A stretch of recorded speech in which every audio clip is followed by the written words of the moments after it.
I thought we'd talk to you today about empowerment and the things that need to be in place in order to be able to empower people, and the difference between empowerment and delegation, and so on and so on. Empowerment versus delegation. First of all, delegation is what we would class as a management tool. And I've got a couple of definitions of delegation here. The actional process of delegating, give a task to another person.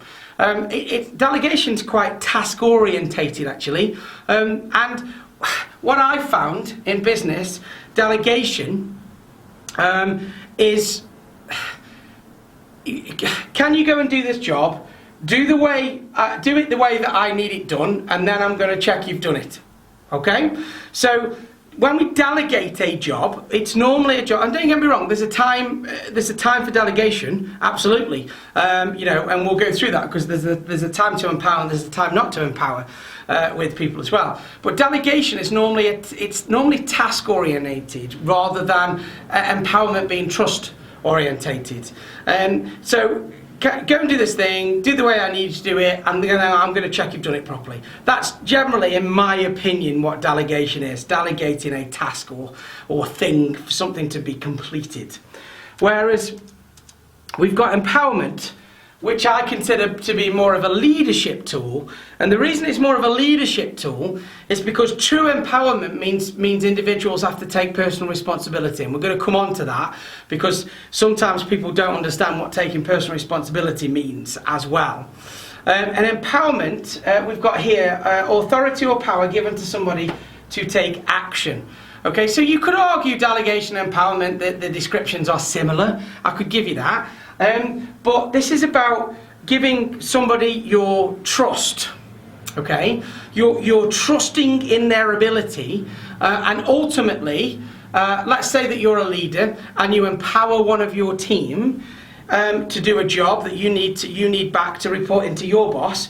If that job isn't the way that you need it to be, it's not their fault, it's your fault.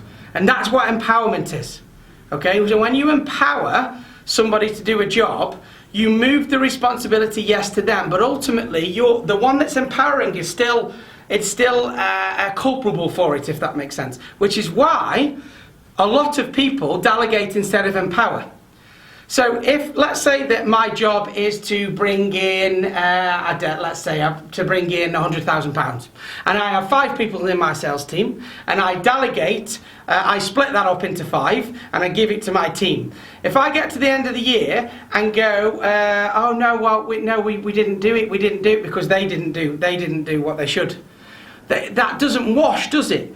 So, but empowerment, you need trust. So if I entrust those people and they don't do it, it's still my head on the block, which is why a lot of people then don't empower. They default to delegation. So they go, okay, well, do it this way because I know this way works. And if you do it this way, then you'll get that. And then that means I'm going to be okay. And that's why people default to delegation rather than empowerment. The problem is, if you only ever delegate, people only ever get told what to do.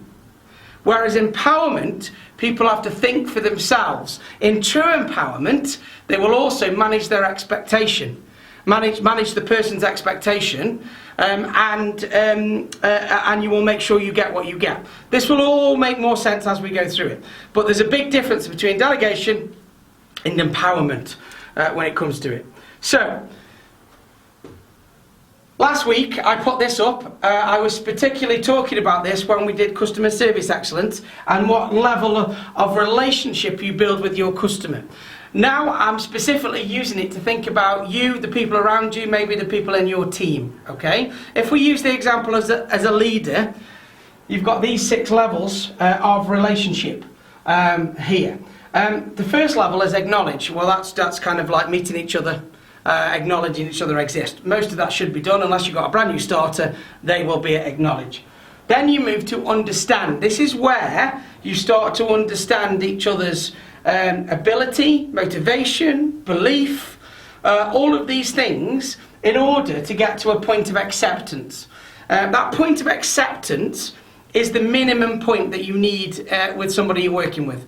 Because if you're still trying to understand what somebody's like, you're not necessarily going to get the best out of them.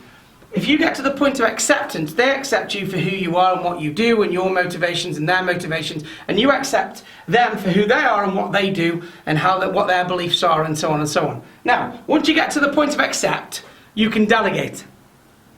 And you might think, well, that's pretty obvious. For instance, you wouldn't necessarily delegate a job to a new starter, because the new starter might need some skill, might need some knowledge around the task of the delegated job. You might have to teach them. You might not even be able to delegate. Once you get to a level of acceptance, that's where delegation can come in. Once you've got a fundamental understanding of each other's knowledge, skill, outlook on life, personality profile, that we've just done this, all that type of stuff, you can then delegate a job to them. However, remember what I said delegation is? Go and do this thing, go and do it the way that I think you should do it, and then I'll check you've done it. So delegation, it's quite time consuming for a leader, delegation, because you first of all, and I'm sure there are leaders on this session today that in the past have done a job themselves because it would be quicker to do it themselves than delegate it to somebody else. If you've ever done that, then that proves to you that job was a delegated job and you weren't empowering somebody else to go and take it and deal with it. And we've all done it. Oh God, I'll do it, it's quicker. Yeah? Because delegation takes time. What you've got to do is you've got to delegate the job, which means you've got to have a conversation with the person, you've got to tell them exactly what it is, exactly then how you want it done, and then you're going to check that it's done properly when you've got it. So it's kind of 3 hits. Tell them what you want, tell them how to do it, check it's done properly. So it takes up a lot of time, delegation, but there is a time that you need to use that rather than empowerment, but you can only do it when you get to a level of accept. If you even delegate stuff to new starters, they might not have the skill, they might have the knowledge. If you don't have a good relationship with somebody and you're delegating work, they might not be bothered enough to get it done on time. If you don't understand them enough, they might not be confident enough that they can achieve this on time. So there's a whole ream of reasons why we don't delegate stuff until we get to this point, the point of acceptance here. Then, from acceptance, if you remember on the chart, for the people that were on the call last week, we go respect and trust. So after acceptance, it takes a bit of time. This is working with your colleagues, understanding them, finding out a bit more about them, and so on and so on. We get to a point where you might respect each other, but then you trust. Now, trust is the level that you need to be at to empower. If you don't trust the people that you're empowering, then they're probably going to let you down.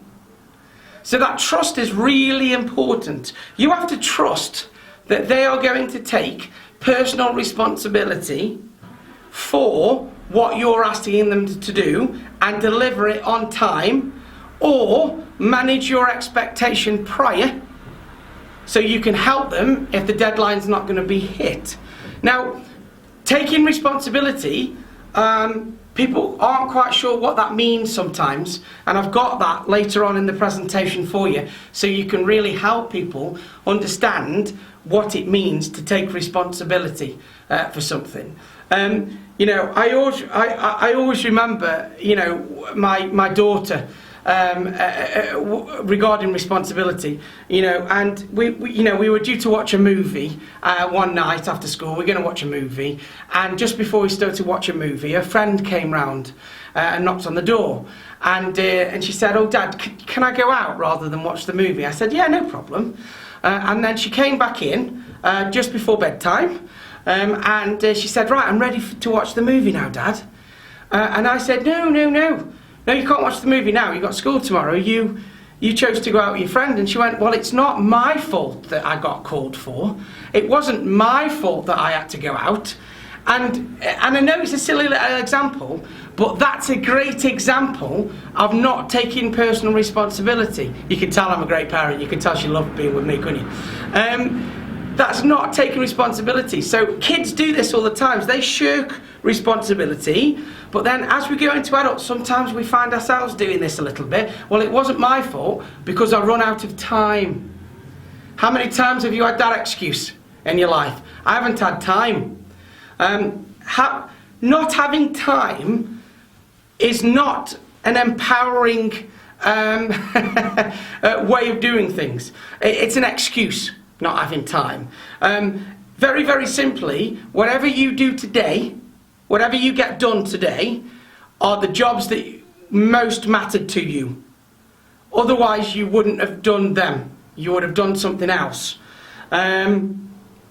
Kirsten's put, I've not made time to do it. Yeah, exactly. You know, not having time, you know, Pete and the guys that I've worked with on this call, you know, we don't look at, time's not an excuse, okay? It's a constant. You get 86,400 seconds every day. Whatever you do in it is what you wanted to do the most today. And, you know, we've done other sessions on Covey's 4 quadrants, you know, what jobs are urgent and important, which jobs are important but not urgent, and so on and so on. So there's loads of stuff you can do around priority management. But again, I haven't had enough time. It's not it's an excuse. I would struggle to empower somebody that keeps telling me they don't have enough time. I need to help them with their priority and energy management during the day. But again, it all goes towards building that trust.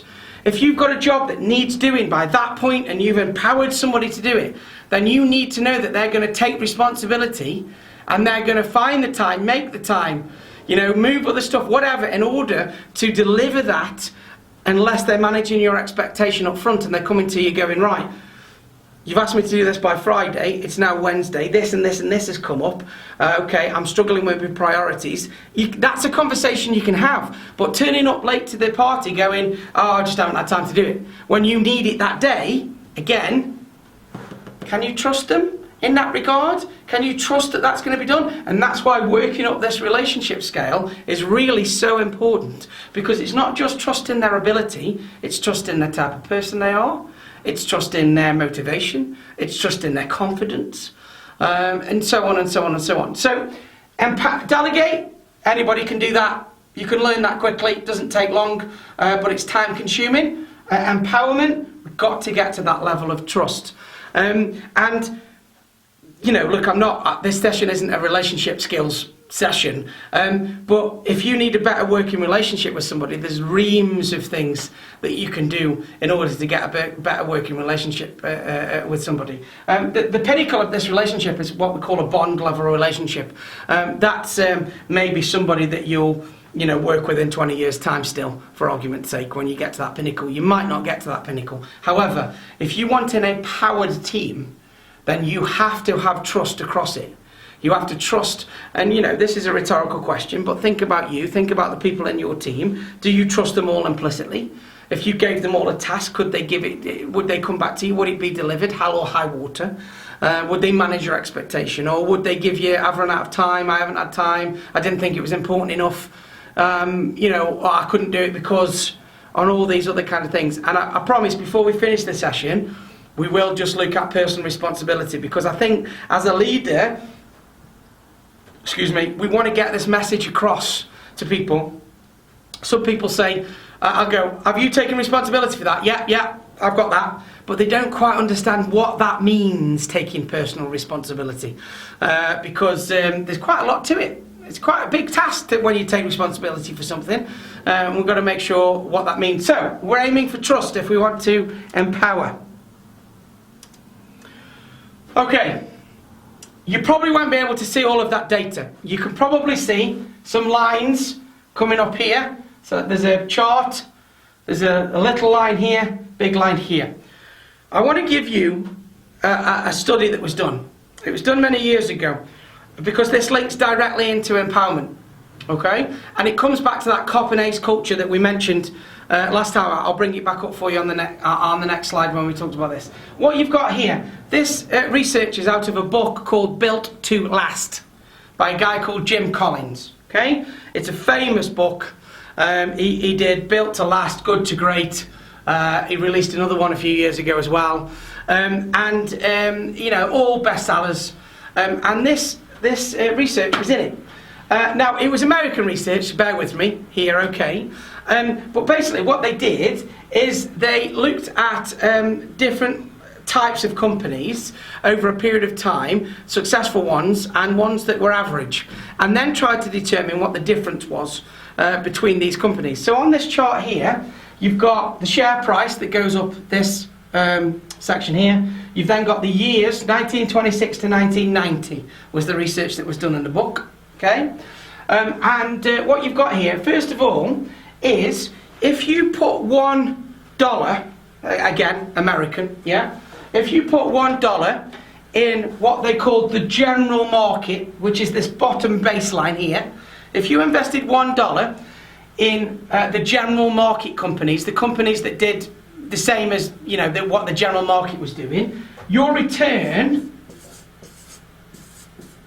was about $400 over that period of time. Okay? Which is, you know, it's not bad. Put $1 in there, $400 out. Okay, general market. Then they measured what they called the visionary companies and also the comparison companies. The visionary companies were the companies that by far outstripped their next best competitor. Okay? There was also lots of criteria that you had to have to be a visionary company. You had to have at least one CEO change. You had to have at least, you had to be at least 50 years old. You had to have gone through lots of different business cycles. And so on and so on. Why? Because they needed to make sure the company was robust. It wasn't just going off one person's brand. So for instance, if you did this study again now, Apple, will they be the same for the next 20 years as they were for the last 20 years? Now Steve Jobs has gone, or were they riding on Steve Jobs' brand? Time will tell.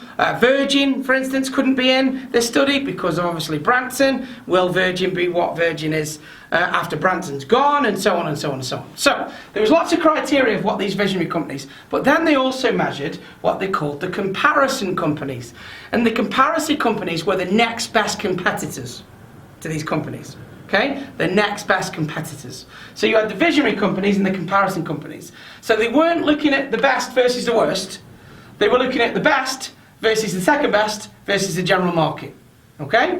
So, if you put $1 in the general market, you get a $400 return. If you put $1 in the comparison companies, over here, the next best competitors to the best ones, your return was about $800.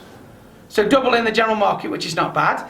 If you put $1 into what they called the visionary companies, the companies that outstrip the next best competitor, your return was over $6,000 in return. Now, you might be saying to yourself, why is he telling us this? The reason I'm telling you this is because once they knew what those visionary companies were, companies like Disney, Nordstrom, which is an American department store, Nike, Walmart. When they got all those visionary companies up there, they then went and researched why. Why were they the best?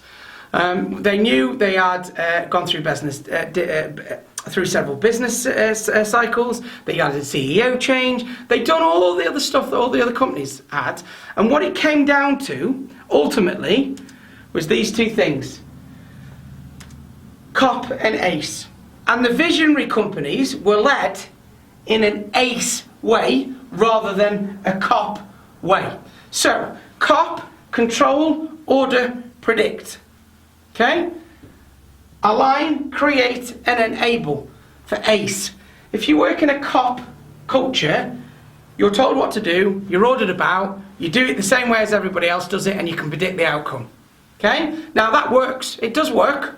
That does work. It's not a very nice place to work, and you will only ever get what you predict out. However, you will have some of your business that is like that. Certain laws that you have to abide by. We've got Pete's put interesting. Imagine if you had put £1 in Centrica 3 years. Yeah, let's shall we not talk about that, Pete? I checked the Centrica share price yesterday, actually. But to be fair, it has been hit, hasn't it, with COVID-19. I'm sure it will. Increase, hopefully. All parents, but you know 50 quid. Lovely. But Luke, it's a good point. The companies that were led in an ace way were the visionary companies, okay? Disney. So, but everybody is empowered. Everybody is empowered to do what they do. In other words, they know what the core ideology is, okay? Cash buy owe 50 quid. I don't think you quite owe 50 quid. I think he was exaggerating, but depends what you bought them for, Kev, doesn't it? Look, when you've got a team or a company that's empowered, things just happen. When you have people that are waiting to be told what to do, control, order, predict, because that's the main difference between the two, people never think for themselves. And you only ever get what you predict if you're lucky on the back of it. So, you know, Disney's core purpose, for argument's sake, is make people happy. So when the little girl gets lost in the magical kingdom, gets lost with the parents and they're looking for the magical kingdom, they go up to the person that's sweeping the floor and say, excuse me, we're lost. Now at this point, maybe unlike Blackpool Pleasure Beach, the guy that's sweeping up doesn't just grunt at you and point you towards reception, at best.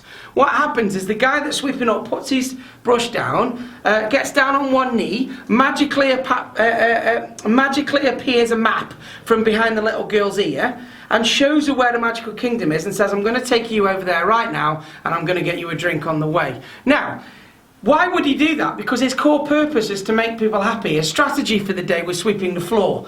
But his core purpose overrides the strategy. So why do we do what we do, as well as what do we do what we do, if that makes sense? Yeah? So we want the why before the what when it comes to it. More to the point, people are empowered to make decisions. So that guy was empowered to go and get a free drink for them. He was empowered to play, do a little bit of magic and things like that, rather than, well, your job's sweeping up. And that empowerment is so important if you want people to think for themselves and do the best for the organisation. However, they've got to take personal responsibility, which will come on for it, because he could have been empowered all he wanted, but if he still didn't want to do it and was in a bad mood, he would have grunted and walked off. So that's why there's got to be both empowerment and responsibility that is taken in the same kind of breath. I want to give you a couple of examples quickly about this. Again, this is a photocopy from a staff handbook, which is why you may struggle to see it. I'm going to read it to you, okay? This is from Nordstrom. Now, for the people that don't know Nordstrom, they're an American kind of department store. Okay, their customer service is legendary. There is even a book written about their customer service called The Nordstrom Way. So if anybody ever wants any tips on customer service, I can give you two. Read The Nordstrom Way and read Fish. And that's about a Seattle fish market that actually is famous for its customer service, okay? And the reason I want to read this out to you is not because of their customer service, but their customer service happened because of this. So when you are a new employee at Nordstrom, you turn up and you get your induction and everything else that goes on. Then you're given the staff handbook. And you open the staff handbook and this is what it reads, okay, in the staff handbook, right? Welcome to Nordstrom. We're glad to have you with our company. Our number one goal is to provide outstanding customer service. Okay? Outstanding customer service. Just before Centrica bought Energy, we'd just done some work on this and we'd come up with creating customer savings, which is exactly the outstanding customer service.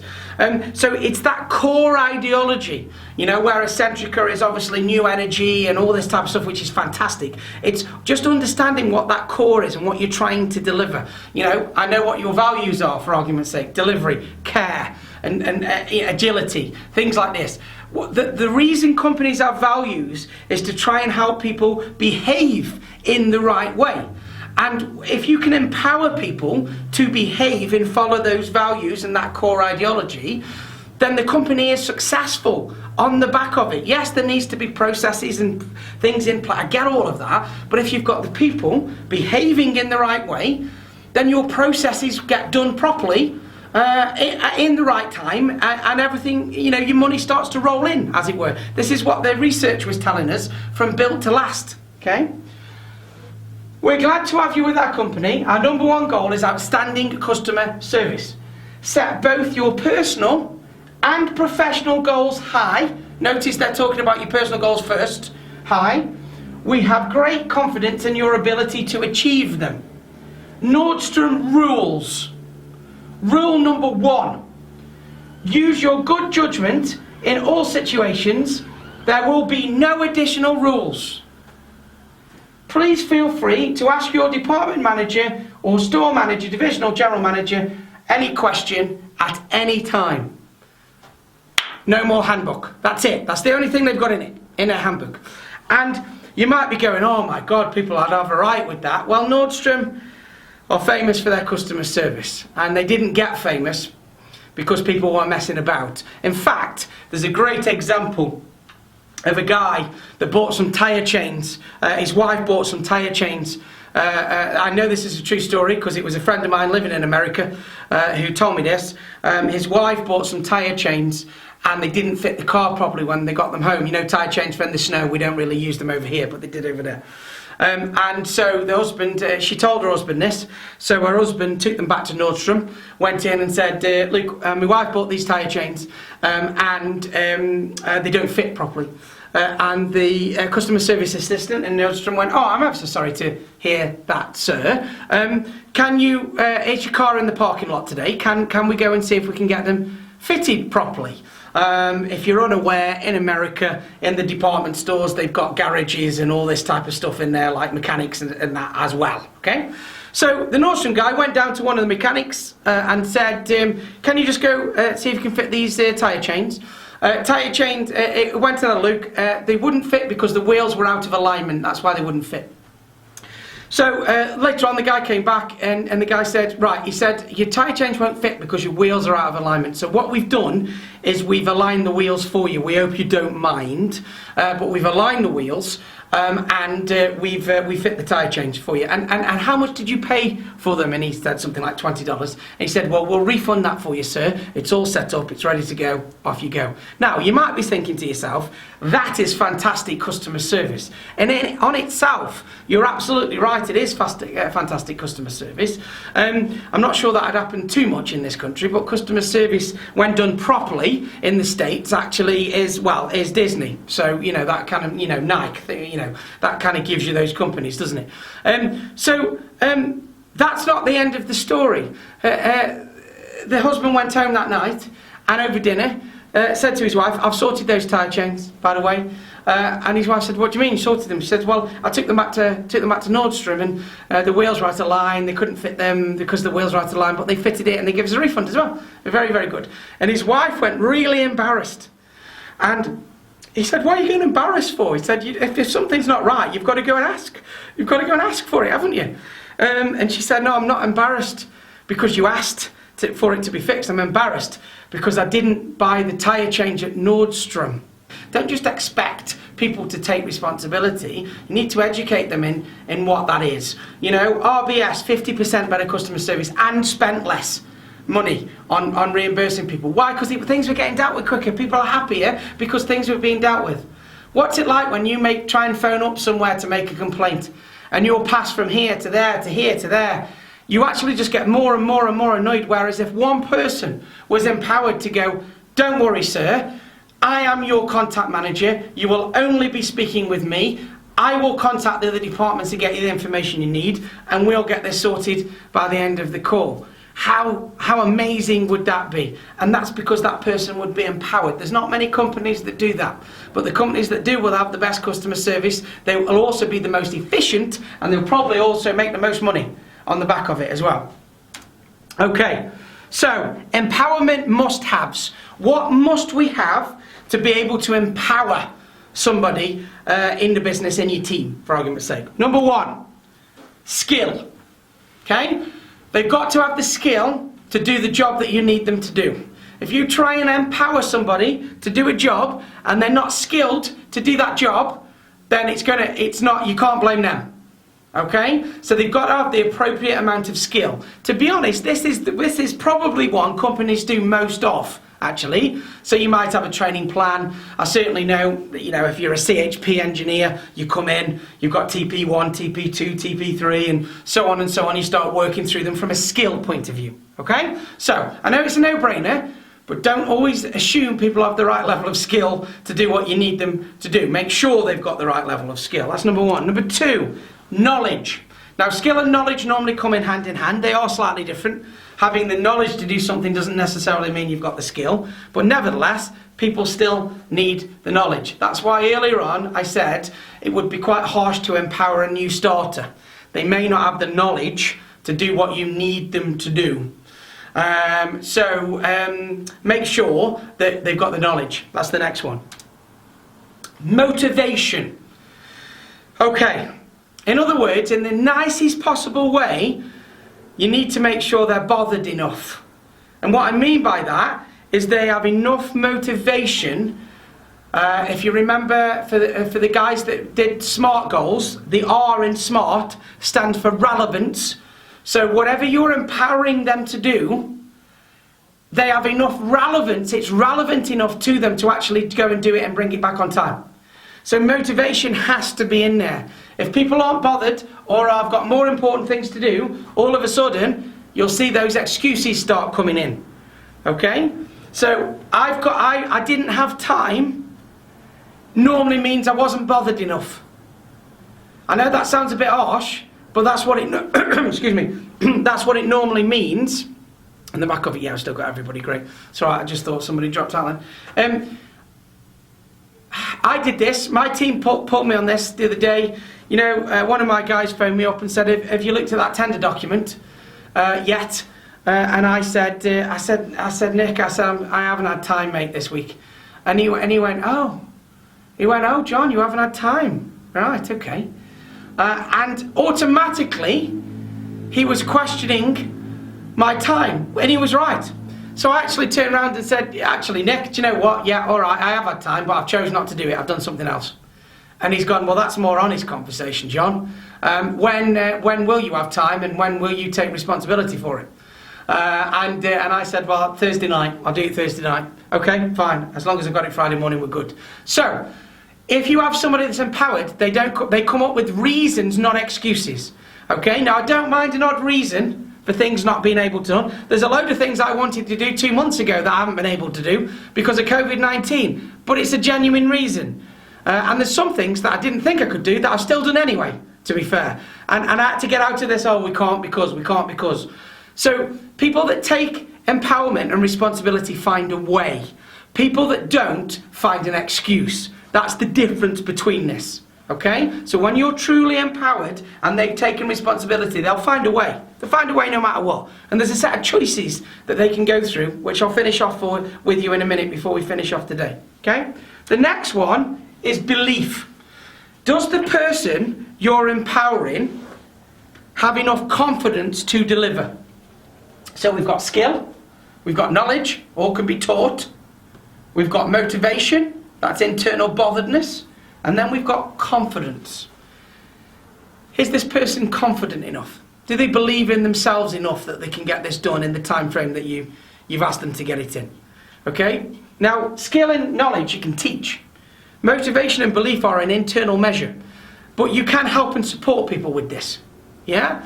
Because if any of those are weak, they're probably going to struggle to deliver on time. And the empowerment's going to fall kind of on deaf ears at that point. Right? There's one more. Are they prepared to take personal responsibility? Are they prepared to take personal responsibility to make this happen? Now at this point, let's talk about personal responsibility. So I'm going to sum this up one more time because it's really important for empowerment. Have they got the skill? Have they got the knowledge? If not, give them the skill and the knowledge. Are they motivated enough? And if they're not, you need a conversation to find out what's going on. In other words, is the job relevant to them? Are they confident enough, or are they lacking in confidence that they can get it done in the time frame or whatever it may be? That might need some support for them. And do they truly know what personal responsibility means? And if you're sitting there kind of going, I'm not sure I know what personal responsibility means, it's not an easy task when you take responsibility for something. There's 5 different choices that we can make, and I'm going to give you those now, okay? When you're going to take responsibility, you have a set of choices. If you take responsibility for a task, and you've said, yes, I'll get this done by that time, then there's a set of choices that you can make in order to help you achieve that task on time, okay? The first one is, we call it the PDP line, Personal Development Plan. Self-education, okay? So, if I've taken responsibility for something, but I'm maybe a little bit not very confident about it, one thing that I can do is learn more about that subject. So the more people learn about something, the more confident they're going to get. Now, as a leader, if you've got somebody that's not very confident, get them to practice it, you're building their knowledge, you're building their confidence. But personally, I can also do that, can't I? I can choose to self-educate myself. How many people come to work and go, teach me? Rather than, well, what can I do to teach myself as well? What can I Google? What can I watch? What can I, and so on and so on and so on. For instance, if you've got a salesperson with a target and they are not hitting their target, but you have another salesperson doing the same job that is hitting their target, if I've taken responsibility for my target and I'm the one that's underachieving, I would be going to the one that's overachieving and asking them what they're doing. I would be going, can I come and sit with you for a couple of weeks? What is it you do? What is it you do differently to me? I wouldn't just be going, well, I need more training. So if you're going to take responsibility for something, you need to self-educate yourself along with the education the business would also give you, because there's nothing stopping you from learning more. And if you learn more, you feel more confident. So that helps with the confidence. And if you feel more confident, it helps with your motivation. And you feel more motivated. So that it all starts to kind of crash into each other once you start to learn more about particular. You might want to learn more about empowerment after today. So go and Google it, YouTube it. I'll break this video down into little chunks and send it to you, and so on and so on and so on. So there's loads of information you can take. The next choice is, who are you going to involve to help you?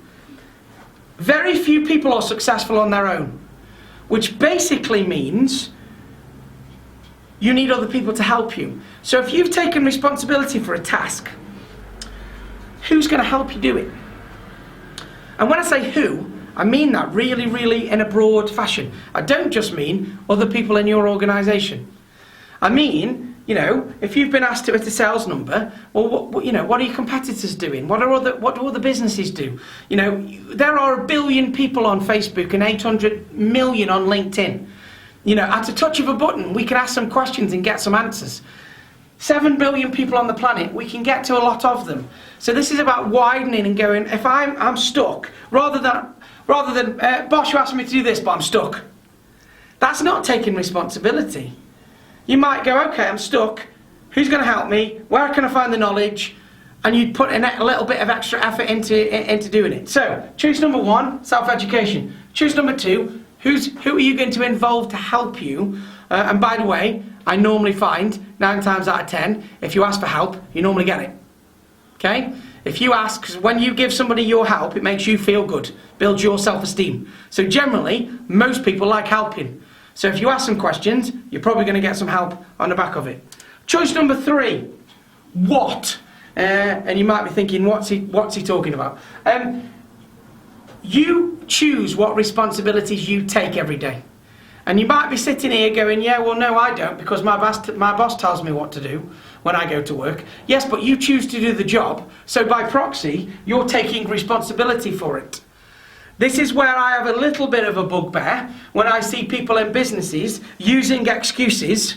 It wasn't their fault because, where actually they've taken responsibility for it. Truly they haven't, otherwise they wouldn't be coming up with excuses, to be fair. Running out of time is not an excuse. It's not allowed anymore. If you're on this call today, take it out of your vocabulary. I don't like the excuse.